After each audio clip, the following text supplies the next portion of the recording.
Bagalkot by election ಗೆಲ್ಲಲು ಭಾರೀ ರಣತಂತ್ರ. ಉಪಚುನಾವಣೆ ಅಖಾಡದಲ್ಲಿ ಕೈ ಕಮಲ ತನ್ನದೇ ಆದಂತಹ ಪ್ಲಾನ್ ಅನ್ನು ಮಾಡ್ತಾ ಇದ್ದಾರೆ. ಬಾಗಲಕೋಟೆ ಬೈ ಎಲೆಕ್ಷನ್ ಗೆಲ್ಲಲು ಭಾರೀ ರಣತಂತ್ರವನ್ನ ರೂಪಿಸ್ತಾ ಇದ್ದಾರೆ. ಉಪಚುನಾವಣೆ ಅಖಾಡದಲ್ಲಿ ಕಾಂಗ್ರೆಸ್ ಮತ್ತೆ ಬಿಜೆಪಿ ತನ್ನದೇ ಆದಂತಹ ಪ್ಲಾನ್ ಅನ್ನ ಮಾಡ್ತಾ ಇದ್ದಾರೆ. ಬೈ ಎಲೆಕ್ಷನ್ ಗೆದ್ದು ಬೀಗಲು ಕಾಂಗ್ರೆಸ್ ಬಿಜೆಪಿ ಬಹಳ ಕಸರತ್ತು ಮಾಡ್ತಾ ಇದ್ದಾರೆ. ಉಪಚುನಾವಣೆ ಘೋಷಣೆ ಮೊದಲೇ BYB ರೌಂಡ್ಸ್. ಬಾಗಲಕೋಟೆ ಬಿಜೆಪಿ ನಾಯಕರ ಜೊತೆ ವಿಜಯೇಂದ್ರ ಚರ್ಚೆ. ಬಂಡಾಯ ಶಮನಕ್ಕೆ BY ವಿಜಯೇಂದ್ರ ಮೀಟಿಂಗ್ ಮಾಡ್ತಾ ಇದ್ದಾರೆ. ಆದರೆ ಈ ಒಂದು ಮೀಟಿಂಗ್ ಎಷ್ಟರ ಮಟ್ಟಿಗೆ ಸಕ್ಸಸ್ ಆಗುತ್ತೆ ಅನ್ನೋದು ಕೂಡ ಬಹಳ ಮುಖ್ಯ ಆಗುತ್ತೆ. ಇತ್ತ ಕಾಂಗ್ರೆಸ್ ನಾಯಕರಲ್ಲೂ ಕೂಡ ಒಗ್ಗಟ್ಟಿನ ಪ್ರದರ್ಶನ. HY ಮೇಟಿ ಕುಟುಂಬದ ಬಿಕ್ಕಟ್ಟು ಶಮನಕ್ಕೆ ತಂತ್ರವನ್ನ ರೂಪಿಸ್ತಾ ಇದ್ದಾರೆ. ಇನ್ನು ಬಾಗಲಕೋಟೆಗೆ ವೀಕ್ಷಕರಾಗಿ ಕೈ ನಾಯಕರು ಆಗಮನ. ಫೆಬ್ರವರಿ 18ರಂದು ಸಿಎಂ ಭೇಟಿಯಾಗಿರುವ ಮೇಟಿ ಫ್ಯಾಮಿಲಿ, ಇಬ್ಬರು ಪುತ್ರರು ಇಬ್ಬರು ಪುತ್ರಿಯರಿಂದ ಸಿಎಂ ಅವರನ್ನ ಭೇಟಿ ಮಾಡಲಾಗುತ್ತೆ.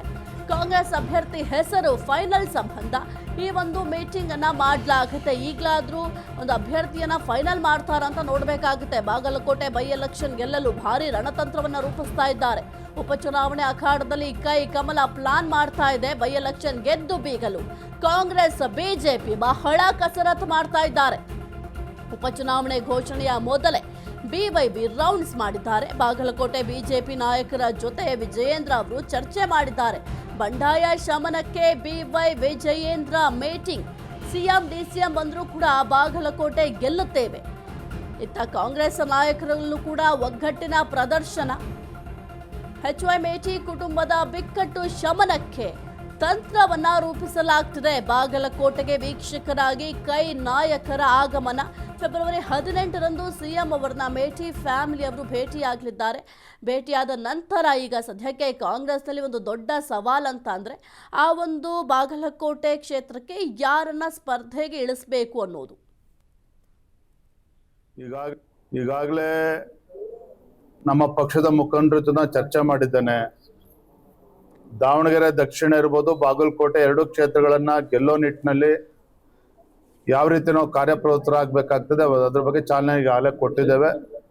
ಒಂದು ಸಂಘಟಿತ ಹೋರಾಟದೊಂದಿಗೆ ಭಾರತೀಯ ಜನತಾ ಪಾರ್ಟಿ ಎರಡು ಕ್ಷೇತ್ರ ಗೆಲ್ತದೆ. Thank you. ಈಗೇನು ಬಾಗಲಕೋಟೆ ಗೆದ್ರೆ ಆಯ್ತಲ್ಲ, ನಾನ್ ಸವಾಲಾಗ್ತೇನೆ ತಮ್ಮ ಮುಖೇನ. ರಾಜ್ಯದ ಮುಖ್ಯಮಂತ್ರಿಗಳು ಉಪಮುಖ್ಯಮಂತ್ರಿಗಳು ಇಬ್ರು ಬಂದು ಬಾಗಲಕೋಟೆನಲ್ಲಿ ಕೂತರು ಸಹ ಎಷ್ಟೇ ಅಧಿಕಾರ ದುರುಪಯೋಗ ಮಾಡಿಕೊಂಡ್ರು, ಎಷ್ಟೇ ಹಣದ ಬಳಕೆ ಮಾಡಿಕೊಂಡ್ರು ಕೂಡ ಭಾರತೀಯ ಜನತಾ ಪಾರ್ಟಿಯ ಗೆಲುವನ್ನ ತಪ್ಪಿಸೋದಕ್ಕೆ ಸಾಧ್ಯ ಇಲ್ಲ. ನಾನು ಇವತ್ತು ಸವಾಲಾಗ್ತಾ ಇದ್ದೀನಿ ಮಾನ್ಯ ಮುಖ್ಯಮಂತ್ರಿ ಉಪಮುಖ್ಯಮಂತ್ರಿಗಳಿಗೆ. ಧನ್ಯವಾದ. ಈಗಾಗಲೇ ಕುರಿತು ಹೆಚ್ಚಿನ ಮಾಹಿತಿ ನೀಡ್ತಾರೆ ನಮ್ಮ ಪ್ರತಿನಿಧಿ Anand. Anand, very good morning. ಸದ್ಯಕ್ಕೆ ಬಾಗಲಕೋಟೆ ಕ್ಷೇತ್ರವನ್ನ ಕೈವಶ ಮಾಡ್ಕೊಳ್ಳಿಕ್ಕೆ ಕಾಂಗ್ರೆಸ್ನವರು ಕೂಡ ಸಿದ್ಧತೆ ಮಾಡ್ತಾ ಇದ್ದಾರೆ, ಬಿಜೆಪಿ ಅವರು ಕೂಡ ಸಿದ್ಧತೆಯನ್ನ ಮಾಡ್ತಾ ಇದ್ದಾರೆ. ಒಟ್ನಲ್ಲೀಗ ಬಾಗಲಕೋಟೆ ಬೈ ಎಲೆಕ್ಷನ್ ಚಿತ್ರಣ ಹಳ್ಳಿ ಯಾವ ರೀತಿ ಇದೆ? ಗುಡ್ ಮಾರ್ನಿಂಗ್ ಸಾಹಿತ್ಯ. ಏನಂದ್ರೆ ಬಾಗಲಕೋಟೆ ಉಪಚುನಾವಣಾ ಕ್ಷೇತ್ರ ಏನು ದಿನದಿಂದ ದಿನಕ್ಕೆ ಒಂದು ರಂಗೇರುತ್ತೆ ಅಂತ ಹೇಳ್ಬೋದು. ಯಾಕಂದ್ರೆ ಈಗಾಗಲೇ ಏನು ಬಿಜೆಪಿ ಮತ್ತು ಕಾಂಗ್ರೆಸ್ ಪಕ್ಷ ಅಭ್ಯರ್ಥಿಗಳ ಸಂಬಂಧಪಟ್ಟಂತೆ ಒಂದು ಒಳಗೆ ಕಾರ್ಯತಂತ್ರ ರೂಪಿಸುವ ಜೊತೆಗೆ ಈಗಲೇ ಗೆಲುವಿನ ಒಂದು ತಂತ್ರಗಳನ್ನು ರೂಪಿಸುತ್ತಿದ್ದಾರೆ. ಯಾಕಂದ್ರೆ ಈಗಾಗಲೇ ಏನು ಕಳೆದ ದಿನ ಬಿಜೆಪಿಯ ರಾಜ್ಯಾಧ್ಯಕ್ಷರಾಗಿರುವಂತಹ ವಿಜೇಂದ್ರ ಅವರು ಒಂದು ಮಾಹಿತಿ ನೀಡಿದ್ದಾರೆ. ಬಾಗಲಕೋಟೆ ಮತ್ತು ದಾವಣಗೆರೆ ಏನು ಉಪಚುನಾವಣೆ ನಡೀತಾ ಇದೆ, ಆ ಉಪಚುನಾವಣೆಗೆ 100ಕ್ಕೂ 100 ನಾವೇ ಗೆಲ್ಲೋದು. ಏನು ರಾಜ್ಯ ಸರ್ಕಾರದ ಅಧಿಕಾರ ದುರುಪಯೋಗ ಮಾಡಿಕೊಂಡ್ರು ಸಹ ಹಣವನ್ನು ಬೆಳೆಯಂತೆ ಒಂದು ಹರಿದರೂ ಸಹ ಏನೇ ಆಗ್ಲಿ ಶತಾಯಗತಾಯ ನಾವೇ ಒಂದು ಗೆಲ್ಲುವುದು ಅಂತ ಒಂದು ಹೇಳಿಕೆ ಕೊಟ್ಟಿದ್ದಾರೆ.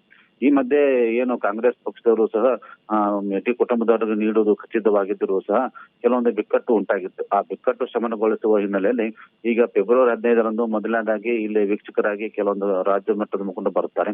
ನಂತರ ಏನು ಮೇಟಿ ಕುಟುಂಬರೊಂದಿಗೆ ಮುಖ್ಯಮಂತ್ರಿ ಸಿದ್ದರಾಮಯ್ಯ ಅವರು ಚರ್ಚೆ ಮಾಡುವಂತಹ ಸಾಧ್ಯತೆ ಇದೆ.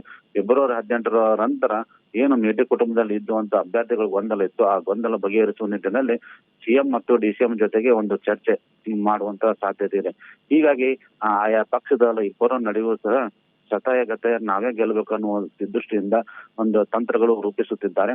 ಈಗ ಚುನಾವಣೆ ಘೋಷಣೆ ಆದ ಬಳಿಕ ಮತ್ತು ಅಭ್ಯರ್ಥಿಗಳು ಘೋಷಣೆ ಆದ ಬಳಿಕ ಯಾರ ಮೇಲುಗೈ ಸಾಧಿಸಿದ್ದಾರೆ ಎಂಬುದನ್ನು ಮಾತ್ರ ಕುತೂಹಲಕಾರಿಯಾಗಲಿದೆ ಸಾಹಿತ್ಯ.